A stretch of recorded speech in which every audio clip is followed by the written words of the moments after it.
आजमगढ़ जिले से जहां होली के दिन जहानागंज में एक हिंसक झड़प हुई थी। इसके बाद दूसरे दिन एक समुदाय के लोग एकत्र होकर दूसरे समुदाय के लोगों पर हमला कर दिया।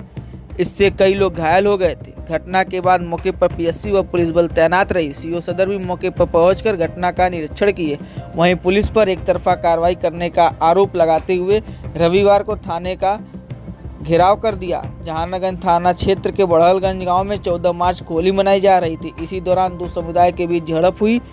मौके पर पीएससी लगानी पड़ी। सीओ समेत अन्य अधिकारी मौके पर पहुंचकर मामले को शांत कराया। इसके बाद दूसरे दिन हनुमान मंदिर पर भजन कीर्तन चल रहा था। इसी दौरान दूसरे समुदाय के लोग असलाह चाकू लेकर फिर मंदिर के पास पहुंचकर दयाशंकर, राजेंद्र, सोनू और रवि जायसवाल पर हमला किया और उन्हें गंभीर रूप से घायल कर दिया। पीड़ितों ने बताया कि हमलावरों ने उन्हें जान से मारने की धमकी दी और कहा कि वे अगली बार कोई बचेगा नहीं। पीड़ितों का इलाज जिला अस्पताल में चल रहा है। वहीं इस मामले में पुलिस कार्रवाई करने के बजाय पीड़ित पक्ष के घरों में छापेमारी कर पीड़ित पक्ष ने बताया कि शनिवार की देर रात करीब 2 बजे पूर्व प्रधान शिवधनी जायसवाल के घर पुलिस घुसी और उन्हें परेशान किया और लाठी से खूब मारे। इससे क्षुब्ध होकर एक समुदाय के लोगों ने रविवार को थाने का घेराव कर दिया। जमकर थाना अध्यक्ष के खिलाफ मुर्दाबाद के नारे लगे। वहीं इस मामले में एसपी सिटी सलीम लाल ने बताया कि जहानागंज में दो पक्ष जो आमने सामने रहते थे, किसी बात को लेकर दोनों पक्षों में कहासुनी के बाद मारपीट हो गई। दोनों पक्षों की तहरीर पर मुकदमा दर्ज किया गया। वहीं इस मामले में 5 लोगों को हिरासत में लिया गया है। शीघ्र इन्हें रिमांड पर लेने के लिए प्रस्तुत किया जाएगा। गांव में एहतियात के तौर पर पुलिस बल तैनात है। क्या नाम है? दयाशंकर मदेसिया, कहाँ के रहने वाले? बरहलगंज आजमगढ़। क्या घटना हुई थी आपको? घटना तो यही हुआ था सर कि होली के दिन कोई अबीर पहले फेंक दिया था उस दिन मस्जिद के ऊपर। हाँ।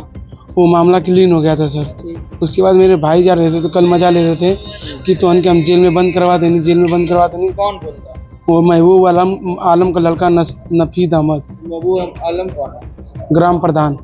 फिर क्या हुआ? तो उसके बाद उनको चिढ़ाने लगे तो उन्हीं लोग में हाथापाई हुआ। हमारे यहाँ फ़ोन आया कि तुम्हारे भाई को मार रहे हैं। मैं वहाँ पर पहुँचा तो वो लोग क्या किए सर तो कि पहले 2 लोग थे, फिर 2 लोग से 4 लोग हो गए, 4 लोग से 7 लोग हो गए। और सर डंडा में 2-2 काठी, जो 2-2 इंच की काठी होती है, वो उसको अंदर डाल के मारे। देखिए कौन लोग? महबूब आलम के लड़के महबूब प्रधान स्वयं मारे हमें। अच्छा। हाँ 6 लोग थे सर। कितने लोग घायल हुए? तो हम लोग 3 लोग हुए हैं, बाप 2 भाई, एक पिताजी हमारे। पुलिस आई थी? हाँ पुलिस आई थी। उन्होंने क्या कहा कि आप जिले पर जाइए, दवा ववा करवा कर लाइए, हम एफआईआर लिखने तैयार हैं। रात को? राजेंद्र प्रसाद मदेसिया, कहाँ के रहने वाले? बरहलगंज, थाना कौन सा पड़ता है? जहानागंज। क्या मामला था? आपको चोट लगी और अरे वही साहब मारने आए, छोड़ाने में वही कौन लोग मारते? यही महबूब आलम, उनका लड़का।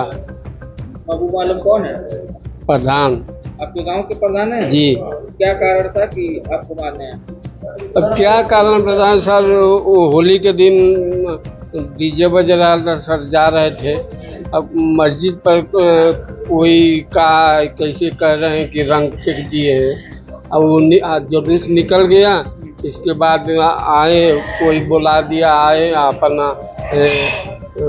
लड़का निकला मेरे घर से जो थाने पर है, उसको बाल पकड़ के मार के वो बैठा दिए।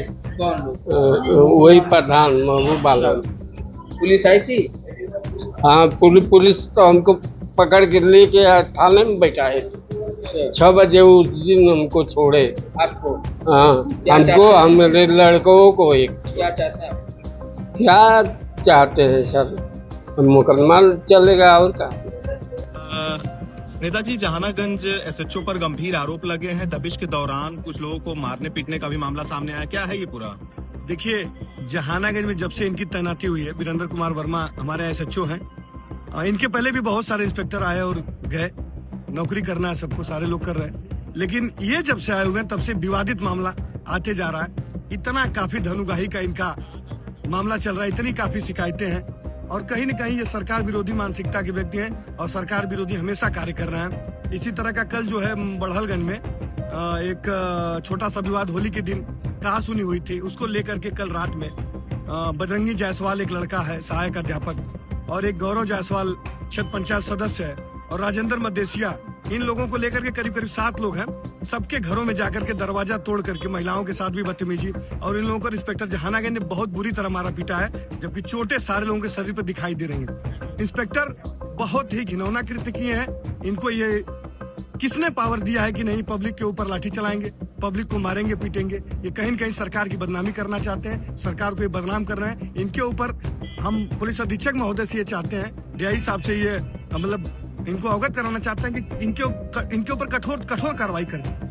अच्छा निधर, सबसे बड़ी सवाल ये है कि आखिर दबिश के नाम पर मकान में आधी रात को घुस जाना, परिवार के साथ, परिवार में कौन है कौन नहीं है, महिला सिपाही, आखिर अपराध ऐसा क्या किया था उसने जिसके घर में वही तो हमने पूछा कि ना तो ये जो 7 लोग आप बैठाए हैं ये तो ना तो आपके थाने के एचएस हैं, ना तो किसी मुकदमे में वांछित है, केवल एक छोटा सा विवाद है। इसमें आपने इतना पेशबंदी कर लिया, इतना आपने इशू बना लिया। आप जा करके कहीं न कहीं ये मिले हुए हैं। एक वहाँ का प्रधानपति है, क्या नाम है, महबूब आलम, आए दिन विवाद करते रहता, लोगों को प्रताड़ित करते रहता, व्यापारियों को। ये जाकर के सारे लोगों को, उनके घर की महिलाओं से आप बातचीत कर सकते हैं, आप मौके पे जा सकते हैं, दरवाजा टूटा है कि नहीं, महिलाएं बता रही महिलाओं के साथ बदतमीजी हुआ, महिलाओं के हाथ पे चोट लगा हुआ है, सर पे चोट लगा हुआ है। घर में घुस के आधी रात करीब 3 बजे 4 बजे के समय इनको जाकर के, ये क्या हो सकता थी, इतना बड़ा क्या अपराध था कि इन्होंने सबके साथ बदतमीजी किया, मारे पीटे। अच्छा, सीसीटीवी फुटेज जो वायरल हो रहा है उसमें मारते हुए दिख रहे हैं लाठी से जी, आखिर इतनी बड़ी वजह क्या थी कि आखिर पब्लिक एंगल पे आकर के इस तरीके से? कहीं न कहीं इंस्पेक्टर जहानागंज वीरेंद्र कुमार वर्मा इस साजिश में मिले हुए हैं, और ये सरकार को बदनाम करना चाहते हैं कि जो भी सरकार के व्यक्ति हैं, जो भी लगता है कि इनको ये भाजपाई हैं, उनको टारगेट करके फर्जी मुकदमा करना, उन लोगों को फंसाना, उनके खिलाफ गुंडा एक्ट करना, उन लोगों को अंदर थाने में ला करके मारना पीटना। वो तो हमारे अधिकारी महोदय जो कप्तान साहब हैं, डीआई साहब है, सीसीटीवी फुटेज सारा देख ले, अपने थाने का सीसीटीवी देख ले, सारा दूध का दूध और पानी का पानी हो जाएगा। अच्छा, अगर कार्रवाई नहीं हुई तो क्या? नहीं, कार्रवाई तो करनी पड़ेगी। कार्रवाई नहीं होगी तो हम आगे भी जाएंगे, आईजी साहब से मिलेंगे, डीआई साहब से मिलेंगे, कप्तान साहब से मिलेंगे। कार्रवाई तो इनके ऊपर करनी पड़ेगी, इनकी जांच कर लें कि मैं गलत कर रहा हूँ या सही कर रहा हूँ।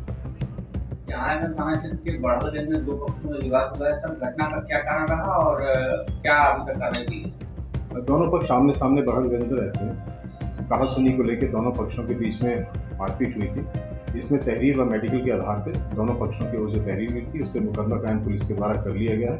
5 लोगों को इसमें हिरासत में लिया गया है। शीघ्र इन्हें रिमांड हेतु प्रस्तुत किया जाएगा। फोर्स मौके पर तैनात है। लॉ एंड ऑर्डर की कोई समस्या नहीं है। बाकी पुलिस के द्वारा शीघ्र विवेचना पूर्ण कर चार्जशीट न्यायालय में प्रेषित करी जाएगी। कुछ लोग घायल हैं, जिला अस्पताल भर्ती भी हैं।